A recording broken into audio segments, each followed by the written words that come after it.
ನಮಸ್ಕಾರ. GTV news ಕನ್ನಡಕ್ಕೆ ಸ್ವಾಗತ. ನಾನು ನಿಮ್ಮ ವೆಂಕಟೇಶ್. ಮಾಗಡಿ ತಾಲೂಕಿನ ಕಣ್ಣೂರಿನ ಪ್ರಕೃತಿ ಫಾರ್ಮ್ಸ್ನಲ್ಲಿ ಶ್ರೀಮತಿ ಸರ್ವಮಂಗಳ ಮತ್ತು ಶ್ರೀ KV ನಂಜಪ್ಪ ಹಾಗೂ ಶ್ರೀಮತಿ ಸರ್ವಮಂಗಳಮ್ಮ ಮತ್ತು ಶ್ರೀ P ಬಸವರಾಜಪ್ಪನವರ ಸ್ಮರಣಾರ್ಥ ಬಸವ ಜಯಂತಿ ಹಾಗೂ ಸಾಧಕರಿಗೆ ಸನ್ಮಾನ ಕಾರ್ಯಕ್ರಮವನ್ನು ಆಯೋಜಿಸಲಾಗಿತ್ತು. ಈ ಕಾರ್ಯಕ್ರಮವನ್ನು ಸಿದ್ಧಗಂಗಾ ಮಠದ ಮಠಾಧ್ಯಕ್ಷರಾದ ಶ್ರೀ ಶ್ರೀ ಶ್ರೀ ಸಿದ್ಧಲಿಂಗ ಮಹಾಸ್ವಾಮೀಜಿಗಳು, ಹಿರಿಯ ಸಾಹಿತಿ ಗೋರು ಚನ್ನಬಸಪ್ಪ, ಖ್ಯಾತ ಸಾಹಿತಿ SG ಸಿದ್ದರಾಮಯ್ಯ, ಅಖಿಲ ಭಾರತ ಶರಣ ಸಾಹಿತ್ಯ ಪರಿಷತ್ನ ಅಧ್ಯಕ್ಷ ಡಾಕ್ಟರ್ C ಸೋಮಶೇಖರ್, ಮಾಜಿ ಸಚಿವೆ ಡಾಕ್ಟರ್ ಲೀಲಾದೇವಿ ಆರ್ ಪ್ರಸಾದ್, ಚಲನಚಿತ್ರ ನಟ ಶರತ್ ಲೋಹಿತಾಶ್ವ, ಕರ್ನಾಟಕ ನಾಟಕ ಅಕಾಡೆಮಿ ಅಧ್ಯಕ್ಷ ಡಾಕ್ಟರ್ KV ನಾಗರಾಜಮೂರ್ತಿ, KKK ಸಂಸ್ಥೆಯ ಅಧ್ಯಕ್ಷ G Shivakumar, MOV hub leader ಉಪಾಧ್ಯಕ್ಷ TS ತನುಜ್, USAನ ಉನ್ನತ ವ್ಯವಸ್ಥಾಪಕ ದಿನೇಶ್ B, NITKನ ನಿವೃತ್ತ ನಿರ್ದೇಶಕ ಡಾಕ್ಟರ್ KS ಲೋಕೇಶ್, ನಿವೃತ್ತ RTO ಅಧಿಕಾರಿ ಪಾಲನೇತ್ರ ಹಾಗೂ ಶ್ರೀಮತಿ KN ಪ್ರಮೀಳಾ ಪಾಲನೇತ್ರರವರುಗಳು ದೀಪ ಬೆಳಗಿಸುವುದರ ಮೂಲಕ ಕಾರ್ಯಕ್ರಮಕ್ಕೆ ಚಾಲನೆ ನೀಡಿದರು. ಆತ್ಮೀಯರೇ, ಈ ಒಂದು ಕಾರ್ಯಕ್ರಮ ನಿಮಗೆ ಒಂದು ರೀತಿಯಲ್ಲಿ ಒಂದು ಕುಟುಂಬದ ಕಾರ್ಯಕ್ರಮ ಅಂತ ಅನ್ಸಿದ್ರು ಇಲ್ಲಿಗೆ ಬಂದಾಗ ನಿಮಗೆ ಭಾಳ ಸಂತೋಷ ಆಗಿದೆ. ಯಾಕೆ ಅಂದರೆ ನೀವು ಇನ್ನೊಂದು ಕನ್ನಡ ನಮ್ಮ ಶರಣ ಸಾಹಿತ್ಯ ಸಮ್ಮೇಳನ ಏನಾಯಿತು ಬೆಂಗಳೂರಲ್ಲಿ, ಶರಣ ಸಾಹಿತ್ಯ ಸಮ್ಮೇಳನದ ಪರಸ್ಪರ ಭೇಟಿಯ ನಂತರ ಇವತ್ತು ಮತ್ತೊಮ್ಮೆ ನೀವೆಲ್ಲರೂ ಕೂಡ ಈ ಒಂದು ಗ್ರಾಮೀಣ ಪರಿಸರದಲ್ಲಿ ಮತ್ತೊಮ್ಮೆ ಭೇಟಿ ಆಗ್ತಾ ಇದ್ದೀವಿ ಅಂತ ನಿಮ್ಗೆಲ್ಲರಿಗೂ ಅನಿಸಿದೆ. ಯಾಕೆ ಅಂದರೆ ಇದರ ಮೂಲ ಉದ್ದೇಶ ಪಾಲನೇತ್ರ ಮತ್ತು ಪ್ರಮೀಳಾ ಪಾಲನೇತ್ರ ಅವ್ರದ್ದೇನಾಗಿತ್ತು ಅಂದರೆ ಬಸವಣ್ಣನವರ ತತ್ವದಲ್ಲಿ ನಂಬಿಕೆ ಇಟ್ಟಂತಹ ಮತ್ತು ಈ ನಾಡಿನಲ್ಲಿ ಅದಕ್ಕೋಸ್ಕರ ಶ್ರಮಿಸ್ತಾ ಇರ್ತಕ್ಕಂಥ ಎಲ್ಲರನ್ನೂ ಕೂಡ ಒಮ್ಮೆ ನಮ್ಮ ಈ ತೋಟಕ್ಕೆ ಕರಿಬೇಕು. ಒಂದು ನಾವೇನು ಬೆಂಗಳೂರು ಹೇಳ್ತೀವಿ ಗೆಟ್ ಟುಗೆದರ್ ಅಂತ, ಆ ಗೆಟ್ ಟುಗೆದರ್ನ ಬಸವಣ್ಣನ ಹೆಸರಿನಲ್ಲಿ ಟುಗೆದರ್ ಬಸವಣ್ಣ ಅಂತ ಮಾಡಬೇಕು ಅಂತ ಹೇಳಿ ಅವ್ರಿಗೆ ಆಸೆ ಆಗಿತ್ತು. ನಿಜವಾಗ್ಲೂ ಕೂಡ ಇವತ್ತು ಆ ಆಸೆ ನೆರವೇರ್ತಾ ಇದೆ. ಯಾಕಂದರೆ ಸಿದ್ಧಲಿಂಗ ಮಹಾಸ್ವಾಮೀಜಿಗಳು ಅಂದರೆ ನಿಜವಾಗ್ಲೂ ಕೂಡ ಬಸವಣ್ಣನವರ ಏನು ಕಾಯಕ ದಾಸೋಹ ಪರಂಪರೆಯನ್ನು ಅನುಸರಿಸ್ತಾ ಇರ್ತಕ್ಕಂಥ ಮಠದ ಪೂಜ್ಯರು. ಗೋರು ಚನ್ನಬಸಪ್ಪನವರು ಅಪ್ಪಟ ಶರಣ ಸಾಹಿತ್ಯದ ದರ್ಶನವನ್ನು ತಾಲೂಕುಗಳಲ್ಲಿ ಹೋಬಳಿಗಳಲ್ಲಿ ಎಲ್ಲರ ಮನೆಗಳಿಗೆ ತಲುಪಿಸೋದಕ್ಕೆ ಕಾರಣ ಪುರುಷರು. ಅದೆಲ್ಲದಕ್ಕಿಂತ ಹೆಚ್ಚಾಗಿ ಇವತ್ತು ಶರಣ ಸಾಹಿತ್ಯ ಸಮ್ಮೇಳನದ ಅಧ್ಯಕ್ಷರಾಗಿದ್ದಂಥವರು, ಕನ್ನಡ ಸಾಹಿತ್ಯ ಸಮ್ಮೇಳನದ ಅಧ್ಯಕ್ಷರಾಗಿದ್ದಂಥವರು ಮತ್ತು ಈ ನಾಡೋಜರಾಗಿ ಈ ನಾಡಿಗೆ ತಮ್ಮದೇ ಆದಂಥ ಒಂದು ಶ್ರೇಷ್ಠ ಗೌರವವನ್ನು ಕೇವಲ ಸಾಹಿತಿಯಾಗಲ್ಲ ತಮ್ಮ ಮನುಷ್ಯ ಪ್ರೀತಿಯಿಂದಾಗಿ ಉಳಿಸ್ಕೊಂಡಿರ್ತಕ್ಕಂಥ ಅತಿ ದೊಡ್ಡ ವ್ಯಕ್ತಿ ಯಾರಾದರೂ ಇದ್ದರೆ ಅದು ಡಾಕ್ಟರ್ ನಾಡೋಜ ಗೋರು ಚನ್ನಬಸಪ್ಪ ಅವರು ಇವತ್ತು ಇರ್ತಕ್ಕಂಥದ್ದು ನಮ್ಮೆಲ್ಲರೂ ಕೂಡ ಸಂತೋಷದ ವಿಚಾರ. ಅದು ಹಿಂದೆ ನಾನು 25 ವರ್ಷದ ಹಿಂದೆ ಬರೆದಿರಬೇಕು. ಬಸವ ಜಯಂತಿ ದಿವಸ, ಹಿಂದಿನ ದಿವಸ. ಮೊನ್ನೆ ಬಸವ ಜಯಂತಿಯ ದಿನ ನನಗೊಂದು ಕನಸು.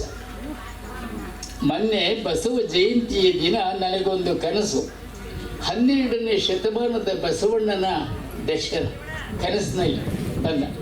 ನನ್ನ ಎದುರು ಬಂದವನೇ ನಾನು ಶರಣೆನ್ನುವ ಮೊದಲೇ ಅವನೇ ಶರಣೆಂದ. ಬಸವಣ್ಣನ ಸ್ವಭಾವ ಅಂತ. ನನ್ನ ಎದುರು ಬಂದವನೇ ನಾನು ಶರಣು ಎನ್ನುವ ಮೊದಲೇ ತಾನೇ ಶರಣಾರ್ಥಿ ಎಂದ. ಬಸವಣ್ಣ ಮೊದಲು ಕೇಳಿದ ಪ್ರಶ್ನೆ ಏನಪ್ಪ, ಈ ದೇಶವನ್ನೆಲ್ಲ ಹೀಗೆ ಹದಗೆಡಿಸಿ ಬಿಟ್ಟಿದ್ದೀರಲ್ಲ ಅಂದ. ಬಸವಣ್ಣ ಮೊದಲು ಕೇಳಿದ ಪ್ರಶ್ನೆ. ನಾನು ಇದೇನು ಬಸವಣ್ಣ, ಅಪರೂಪಕ್ಕೆ ಬಂದಿದ್ದೀಯೇ, ನೀನು ಹೋಗಿ 900 ವರ್ಷಗಳಾಗುತ್ತೆ ಬಂತು, ಅಪರೂಪಕ್ಕೆ ಬಂದ ಕೂಡಲೇ ಇಂಥ ಪ್ರಶ್ನೆ ಕೇಳ್ತಾ ಇದೆಯಲ್ಲ, ನೀನು ನಮ್ಮಿಂದ ದೂರ ಹೋದರೂ ಕೂಡ ಮೊದಲು ಕೇಳಬೇಕಾಗಿದ್ದು ನಮ್ಮ ಆರೋಗ್ಯವಾಗಿದ್ದೀರಪ್ಪ, ಚೆನ್ನಾಗಿದ್ದೀರಾ ಅಂತ ಕೇಳಬೇಕಾಗಿತ್ತು. ಅದು ಬಿಟ್ಟು ದೇಶ ಕೆಡಿಸಿದ್ದೀರಲ್ಲ ಅಂತ ಕೇಳ್ತೀಯಲ್ಲ ಅಂತ ನಾನು ಹೇಳಿದೆ. ಅದಕ್ಕೆ ಬಸವಣ್ಣ, ದೇಶ ಕ್ಷೇಮವಿದ್ದರೆ ತಾನೇ ನಿನ್ನ ಕ್ಷೇಮ, ದೇಶ ಕ್ಷೇಮವಿದ್ದರೆ ತಾನೇ ನಿನ್ನ ಕ್ಷೇಮ. ಇರಲಿ, ಮೊದಲು ನನ್ನ ಪ್ರಶ್ನೆಗೆ ಉತ್ತರ ಕೊಡು, ನಿನ್ನ ದೇಶ ಹೇಗಿದೆ ಅಂದ ಬಸವಣ್ಣ.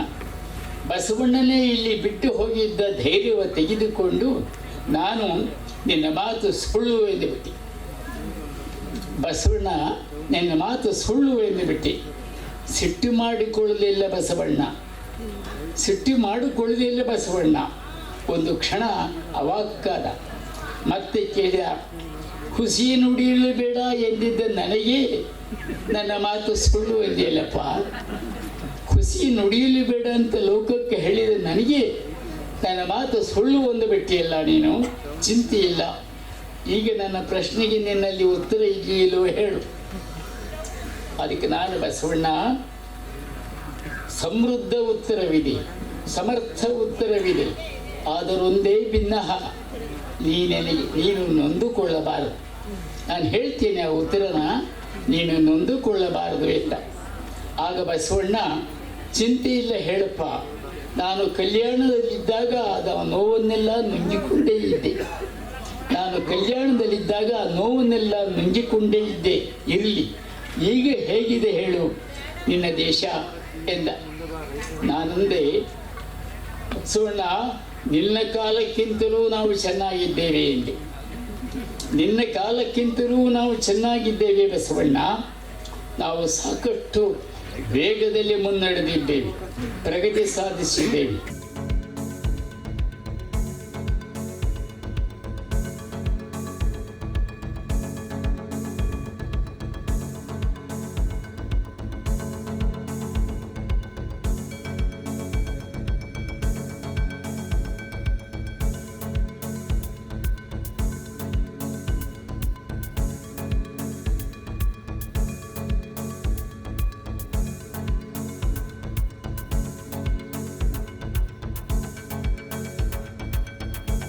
ನನಗೆ ಇವತ್ತೂ ಕೂಡ ಶರಣ ಚಳುವಳಿ ನಮ್ಮ ದೇಶದಲ್ಲಿ ಅಷ್ಟೇ ಅಲ್ಲ, ಇಡೀ ಜಗತ್ತಿನಲ್ಲಿ ಎಲ್ಲೂ ನಡೆದಿರದೇ ಇರ್ತಕ್ಕಂಥ ಒಂದು ಮಹತ್ತರವಾದ ಚಳುವಳಿ. ಯಾಕಾಗಿ ಅಂತಂದರೆ, ನಮ್ಮ ದೇಶದ ಸಾಂಸ್ಕೃತಿಕ ಗುಲಾಮಗಿರಿಯಿಂದ ನಮ್ಮ ಜನತೆಯನ್ನು, ದುಡಿಯುವ ಜನತೆಯನ್ನು, ಕಾಯಕ ಜೀವಿಗಳನ್ನು ಬಿಡುಗಡೆಗೊಳಿಸುವುದಕ್ಕೆ ಹೋರಾಟ ಮಾಡಿದಂಥ ಒಂದು ಚಳುವಳಿ. ಅದರ ನೇತೃತ್ವವನ್ನು ವಹಿಸಿದ್ದು ಬಸವಣ್ಣನವರು. ಆ ಬಸವಣ್ಣನವರು ಹೇಗೆ ವಿಶಿಷ್ಟವಾಗ್ತಾರೆ, ಹೇಗೆ ಭಿನ್ನವಾಗ್ತಾರೆ ಬೇರೆಯವರಿಗಿಂತ ಅಂತ ನೋಡ್ಕೊಂಡು ಬಂದಾಗ ಅವರ ನಾಯಕತ್ವದ ಗುಣ ಏನು ಅನ್ನೋದು ಗೊತ್ತಾಗುತ್ತೆ. ಸಾಂಸ್ಕೃತಿಕ ನಾಯಕ ಬಸವಣ್ಣ. ಆ ಸಂಸ್ಕೃತಿ ಅನ್ನೋದಿದೆಯಲ್ಲ, ಅದು ಇವತ್ತಿಗೂ ಕೂಡ ನಮಗೆ ಲಭ್ಯವಾಗಿಲ್ಲ. ಇವತ್ತೂ ಕೂಡ ನನಗೆ ತಿಳಿದ ಮಟ್ಟಿಗೆ, ನನಗೆ ತಿಳಿದಿರೋದೇನು, ನಮ್ಮ ಎಲ್ಲ ಹಿರಿಯರಿಗೂ ಕೂಡ ತಿಳಿದಂಥ ಮಟ್ಟಿಗೆ ಇವತ್ತೂ ಕೂಡ ಅವರು ಮಾತನಾಡುವ ಮಾತುಗಳ ಹಿನ್ನೆಲೆಯೊಳಗೆ ನಾವು ಸಾಂಸ್ಕೃತಿಕ ಗುಲಾಮಗಿರಿಯಲ್ಲಿದ್ದೇವೆ, ರಾಜಕೀಯ ಸ್ವಾತಂತ್ರ್ಯವನ್ನು ಮಾತ್ರ ಅನುಭವಿಸುತ್ತಿದ್ದೇವೆ. ಸಾಂಸ್ಕೃತಿಕ ಗುಲಾಮಗಿರಿ ಅಂತಂದರೆ ನಮ್ಮ ನಡೆಯೊಳಗೆ, ನಮ್ಮ ನುಡಿಯೊಳಗೆ, ನಮ್ಮ ಬದುಕಿನೊಳಗೆ ನಾವು ಇವತ್ತಿಗೂ ಕೂಡ ನಮ್ಮದೇ ಆದ ನಡೆನುಡಿಯನ್ನು ನಾವು ಅನುಷ್ಠಾನಕ್ಕೆ ತಂದುಕೊಂಡ ರೀತಿಯಲ್ಲಿ ಬದುಕುತ್ತಿಲ್ಲ. ನಮ್ಮನ್ನು ನಿರ್ದೇಶಿಸಿದಂಥ ಒಂದು ಸೂತ್ರ ಇದೆ. ಆ ಸೂತ್ರದ ಹಿಂದೆ ಒಬ್ಬ ಸೂತ್ರಧಾರ ಇದ್ದಾನೆ. ಅವನು ನಿರ್ದೇಶಿಸಿದ ರೀತಿಯೊಳಗೆ ಕುಣಿತಾ ಇದ್ದೀವಿ ನಾವು ಅಷ್ಟೇನೇನೆ. ಈ ಸಂಸ್ಕೃತವನ್ನು ನಿರಾಕರಿಸಿದ ರೀತಿಯೊಳಗೆ ಜನಭಾಷೆಯಲ್ಲಿ ಮಾತನಾಡೋದಕ್ಕೆ ತೊಡಗಿದ್ರು. ಅದನ್ನು ದೇವಭಾಷೆ ಅಂತ ಅವ್ರು ಕರೆದ್ರೆ, ಇವರು ಜನಭಾಷೆಯಲ್ಲಿ ಮಾತನಾಡೋದಕ್ಕೆ ತೊಡಗಿದ್ರು. ಬೌದ್ಧರು ಪಾಳಿಯಲ್ಲಿ ಮಾತನಾಡಿದರೆ, ಜೈನರು ಪ್ರಾಕೃತದಲ್ಲಿ ಮಾತನಾಡಿದರು. ಇನ್ನು ಪಂಥ ಸಿದ್ಧಾಂತಗಳ ಈ ಮಾರ್ಗಕಾರರಿದ್ರಲ್ಲ, ಅವರುಗಳೆಲ್ಲ ಆಯಾ ಜನಭಾಷೆಯಲ್ಲಿಯೇ ಅವರು ಮಾತನಾಡುವುದಕ್ಕೆ ತೊಡಗಿದರು. ತಮ್ಮ ಜೀವನ ದರ್ಶನಗಳನ್ನು ಜನತೆಗೆ ಮುಟ್ಟಿಸುವುದಕ್ಕೆ ತೊಡಗಿರ್ತಕ್ಕಂಥದ್ದು. ಆದರೆ ಇಂಥ ಈ ಚಾತುರ್ವರ್ಣ ವ್ಯವಸ್ಥೆಯ ವೈದಿಕ ಧರ್ಮದ ಕರ್ಮ ಸಿದ್ಧಾಂತದ ವಿರುದ್ಧವಾಗಿ, ಪರ್ಯಾಯವಾಗಿ ಅಲ್ಲ, ವಿರುದ್ಧವಾಗಿ ಮೊಟ್ಟ ಮೊದಲು ಈ ದೇಶದೊಳಗೆ ಹುಟ್ಟಿದ್ದು ಒಂದು ಧರ್ಮ ಅಂದರೆ ಅದು ಶರಣ ಧರ್ಮ, ಅದು ವಚನ ಧರ್ಮ, ಕನ್ನಡ ನೆಲದೊಳಗೆ ಹುಟ್ಟಿದ ಅರಿವಿನ ಧರ್ಮ. ಅದಕ್ಕೋಸ್ಕರಲೇನೆ ಅವರು ಏನು ಮಾಡಿದರು, ಆ ವೈದಿಕ ಪಠ್ಯ ಅನ್ನಿಸಿಕೊಂಡಿದ್ದಂಥ ಎಲ್ಲವನ್ನೂ ಕೂಡ ತಿರಸ್ಕರಿಸಿದರು. ಎಷ್ಟು ಮಟ್ಟಿಗೆ ತಿರಸ್ಕರಿಸಿದರು ಅಂತಂತಂದರೆ, ವೇದವೆಂಬುದು ಓದಿನ ಮಾತು, ಶಾಸ್ತ್ರವೆಂಬುದು ಅದನ್ನೆಲ್ಲ ಹೇಳ್ತಾರೆ, ಅದು ಹೇಗೆ ಜಡ ಅಂತನ್ನೋ ರೀತಿಯೊಳಗೆ, ತರ್ಕವೆಂಬುದು ತಗರ ಹೊರಟೆ ಅನ್ನೋ ರೀತಿಯೊಳಗೆ 336 ವಚನಗಳು, ಈಗ ಸಿಕ್ಕಿರುವ ವಚನಗಳಲ್ಲಿ ನನ್ನ ಕಣ್ಣಿಗೆ ಮೇಲ್ನೋಟಕ್ಕೆ ಕಂಡಂಥ 336 ವಚನಗಳಲ್ಲಿ ಶರಣರು ಆ ವೈದಿಕ ಪಠ್ಯಗಳನ್ನು, ಚಾತುರ್ವರ್ಣ ವ್ಯವಸ್ಥೆಯ ಪಠ್ಯಗಳನ್ನು ತಿರಸ್ಕರಿಸ್ತಾರೆ. ಬಸವಣ್ಣನವರ ಜೀವನವನ್ನು ನೋಡ್ತಾ ಹೋದರೆ ಅವರ ಜೀವನವೇ ಒಂದು ದೊಡ್ಡ ಪಾಠ ಈ ಕಲುಷಿತಗೊಂಡ ಸಮಾಜಕ್ಕೆ. ಶ್ರೇಷ್ಠತೆಯ ವ್ಯಸನದೊಳಗೆ ನರಳುತ್ತಿರುವ ವರ್ಣಮೂಲದವರಿಗೆ, ಕೀಳರಿಮೆಯ ಕಸದೊಳಗೆ ಬಿದ್ದು ಮಾನಸಿಕವಾಗಿ ಒದ್ದಾಡುತ್ತಿರುವ ಅಸ್ಪೃಶ್ಯ, ದಲಿತ, ಶೂದ್ರ ಮೂಲಗಳಿಗೆ ಅವರ ಬದುಕೇ ಒಂದು ದೊಡ್ಡ ನೀತಿ ಮಾದರಿಯ ಪಾಠದಂತಿರ್ತಕ್ಕಂಥದ್ದು. ಅನುಭವ ಮಂಟಪ ಬೇರೆ ಎಲ್ಲೋ ಹುಟ್ಟಿದ್ದಲ್ಲ, ಅಲ್ಲೇ ಹುಟ್ಟಿತ್ತು. ಯಾಕೆಂದರೆ ಪ್ರತಿಯೊಬ್ಬರಿಗೂ ಮಾತನಾಡುವ ಸ್ವಾತಂತ್ರ್ಯವನ್ನು ಕೊಟ್ಟಿತ್ತು.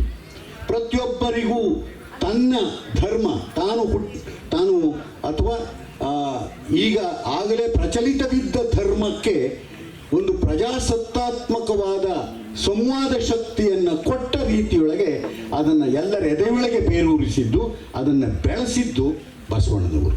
ಅದನ್ನು ಬೆಳೆಸಿದ್ರು.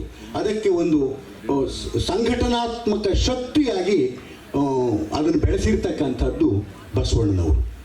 ಹೀಗೆ ಬಸವಣ್ಣನವರು ತಮ್ಮನ್ನು ತಾವು ವಿಮರ್ಶೆ ಮಾಡಿಕೊಳ್ಳುತ್ತಾ ಈ ಧರ್ಮವನ್ನು ಬೆಳೆಸಿದ್ದಷ್ಟೇ ಅಲ್ಲ, ಕೀಳರಿಮೆಯೊಳಗೆ ನರಳುತ್ತಿದ್ದವರಿಗೆ ಸಮಾನತೆಯ ಶಕ್ತಿಯನ್ನು ಕೊಟ್ಟಂತೆ ಆತ್ಮವಿಶ್ವಾಸವನ್ನು ಬೆಳೆಸಿ ಅವರನ್ನೂ ಕೂಡ ಆ ತರಹ ಅಭಿವ್ಯಕ್ತಿ ಸ್ವಾತಂತ್ರ್ಯದ ಹಿನ್ನೆಲೆಯೊಳಗೆ ಮಾತನಾಡುವುದಕ್ಕೆ ಒಂದು ಶಕ್ತಿ ಕೊಟ್ಟವರು.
ಇದು ಇವತ್ತಿನ ಮಾಗಡಿಯ ಸುದ್ದಿ ಸಮಾಚಾರ. ನಿರಂತರ ಸುದ್ದಿ ಸಮಾಚಾರಕ್ಕೆ ವೀಕ್ಷಿಸಿ ನಿಮ್ಮ GTV ನ್ಯೂಸ್ ಕನ್ನಡವನ್ನು. ವಂದನೆಗಳು.